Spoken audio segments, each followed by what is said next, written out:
I'll never forget Michael and I going to testify at a hearing where we were arguing about lowering radiation exposure levels. And the chair of that meeting from the government service that was overseeing it said to Michael, "Well, you're a little bit extreme. That's a relative risk." And I never forget Michael's answer. "You're right, risk is relative. If I bring you a jar with 100 pills that all look the same,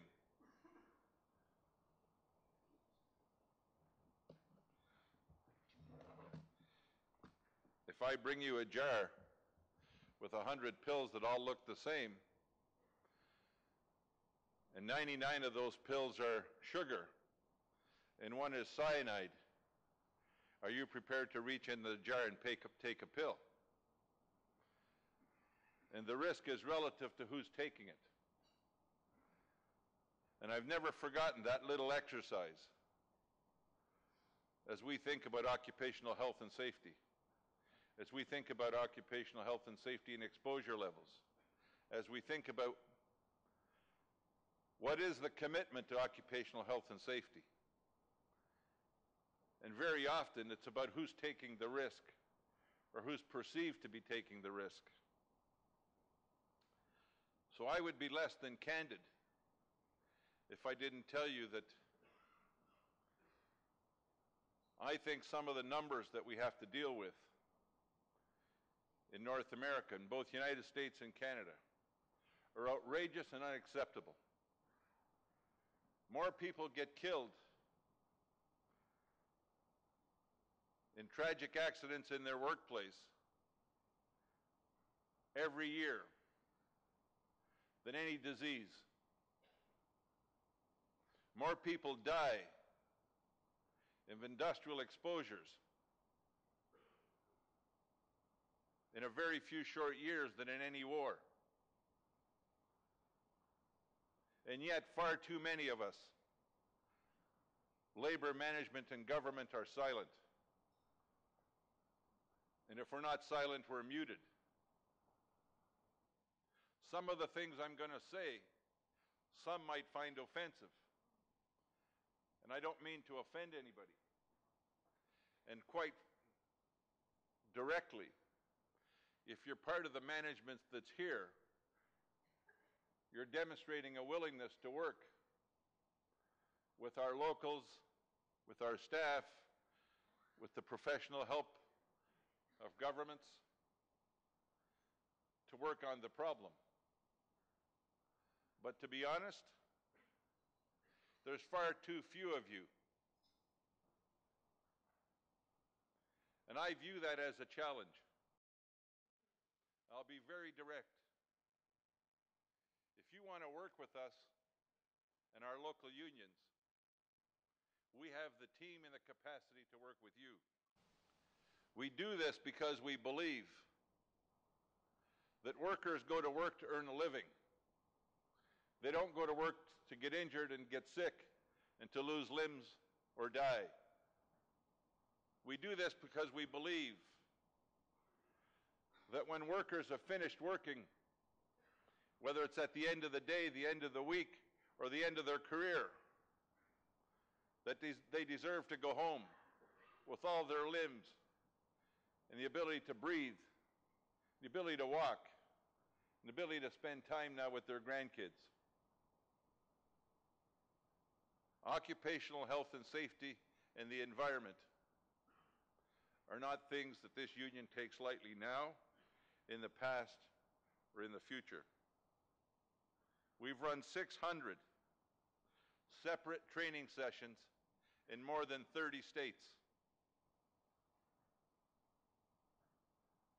That doesn't happen by accident. That doesn't happen without commitment.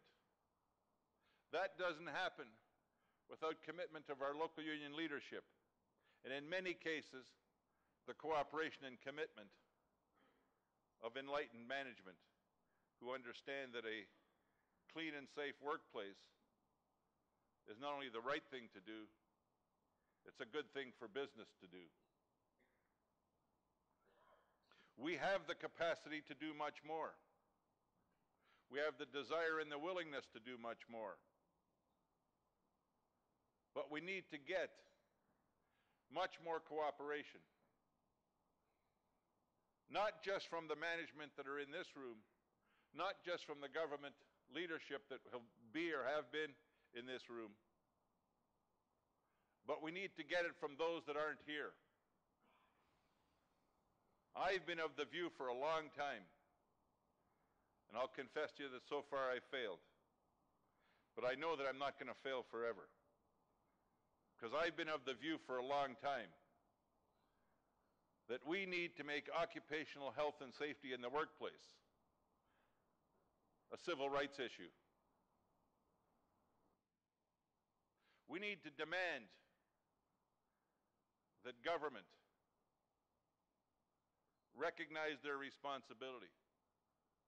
We need to recognize that it's the role of government to mandate if employers won't do it on their own. We need to not be afraid to speak out and to scream out if need be. It's unacceptable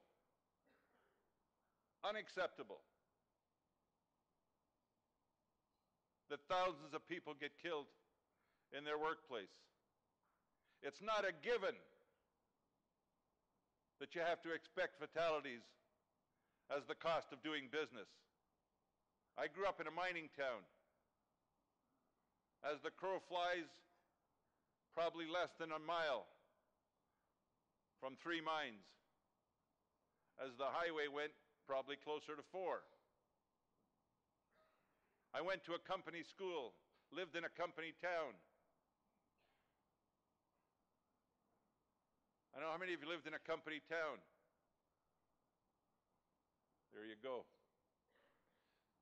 The working union, working class, whatever term you want to use, lived on one side of the town. If there was a hill, the management lived up the hill on the other side of town. If there wasn't a hill, our streets were gravel, theirs were paved. That wasn't the worst part of my life. Hell, I knew which kids to beat up by going over the paved side. Yeah. We all had our hood, right? In my hood, you didn't fight on the gravel side.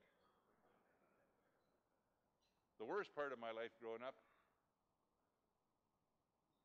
was you knew the bells. You knew the whistles. You knew what time the whistle was supposed to blow. And as you grew older, you knew what the whistles meant. And when you got to high school,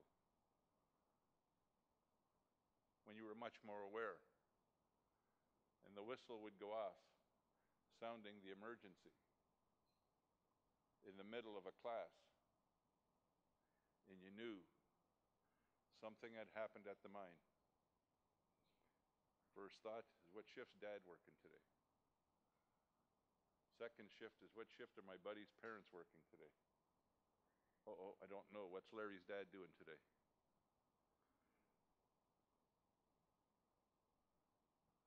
And from then until you went home, even when you pretended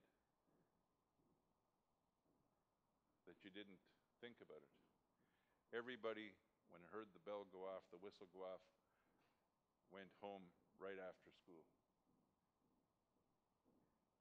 That was the worst part of my growing up. I don't want, whether you live a mile as the crow flies, or whether you live 30 or 40 or 50 miles, as some of our people do from their workplace nowadays, I don't want people to have to experience that. A workplace that values people will do everything they can to make sure that everybody goes home with clean lungs and all their limbs every day. In 19, I'm living in the past, in 2005, in our union, just our union, we had 65 fatalities. Probably many hundreds of serious accidents, probably more than we know, more than would be reported to us. And God knows how many tens of thousands of people have got the initial exposures that will someday give them a medical problem.